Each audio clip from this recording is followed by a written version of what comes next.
Hello সবাইকে, অনেকদিন পর নতুন একটি ভিডিও নিয়ে আপনাদের মাঝে আমি আবারও হাজির হয়ে গেলাম। ওয়েট, আমি একা না, আমার সাথে আমার ভাইও আছে।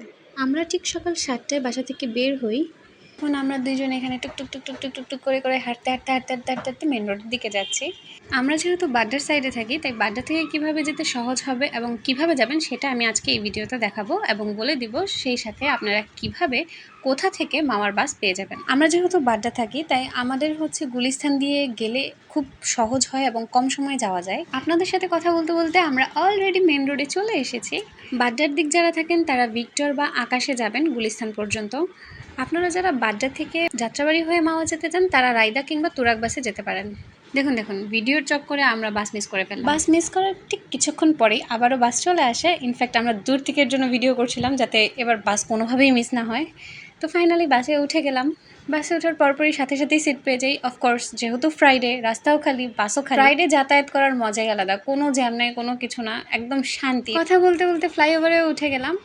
এটা হচ্ছে শান্তিনগর ফ্লাইওভার। বাড্ডা থেকে ভিক্টর বা আকাশ আপনি যেই বাসে উঠেন না কেন তারা আপনাকে ঠিক এই ফ্লাইওভারটা দিয়েই নিয়ে যাবে। আমাদের এখান থেকে গুলিস্তান যেতে ঠিক 15 থেকে 20 মিনিটের মতো সময় লাগে, যার জন্য আমরা এই রোডটা ইউজ করি বেশি। ইনফ্যাক্ট অফ ডেতে এই রোডে তেমন কোনো জ্যামও থাকে না। মাওয়ায় যেতে হলে সর্বপ্রথম আপনাকে গুলিস্তান ফুলবাড়িয়ার কাছে আসতে হবে।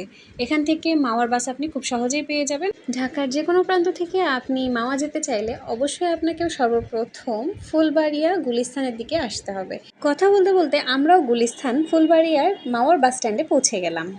এভারগ্রিন পরিবহন লিমিটেড, যেটি আপনাকে পৌঁছে দিবে আপনার গন্তব্যে।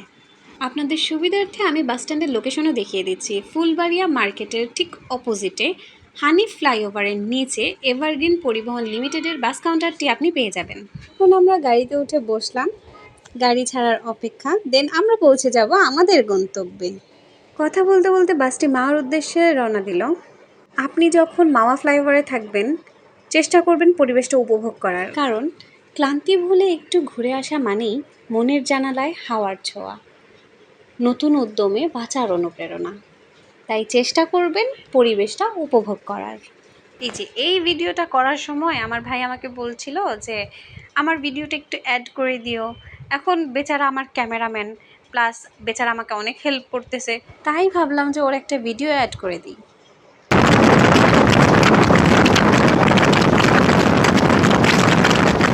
পৌঁছে গেলাম মাওয়া বাস স্ট্যান্ডে। এটাই হচ্ছে একদম লাস্ট স্টপেজ। থেকে নেমে আপনারা অ্যাভেলেবেল অনেক অটো পেয়ে যাবেন। আপনাদের পছন্দ মতো যে কোনো একটা রেস্টুরেন্টে বসে আপনারা খাওয়া দাওয়া করতে পারবেন। তবে আমি পার্সোনালি আপনাদের সাজেস্ট করব চাপ সামলাও হোটেল অ্যান্ড রেস্টুরেন্টটা, কারণ এই হোটেলের পরিবেশটা খুবই সুন্দর।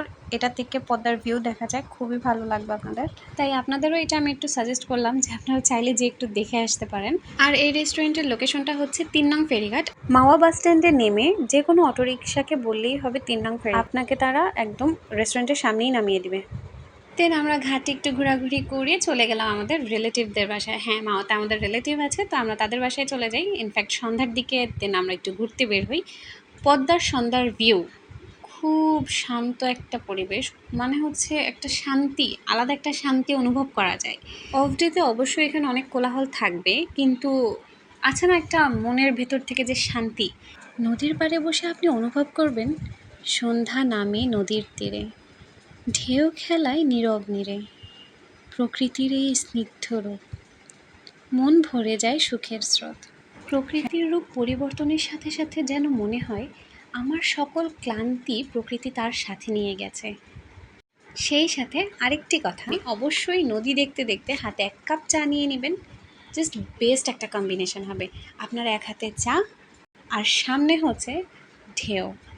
তো জেনেই তো গেলেন কীভাবে মাওয়া যেতে হবে, তাই আর দেরি না করে ঝটফট করে মাওয়া একটু ঘুরে আসুন, নিজেকে একটু শান্ত করে আসুন, পরিবেশ দেখে আসুন, প্রকৃতি দেখে আসুন, নিজের সকল ক্লান্তিগুলো প্রকৃতিকে দিয়ে আসুন।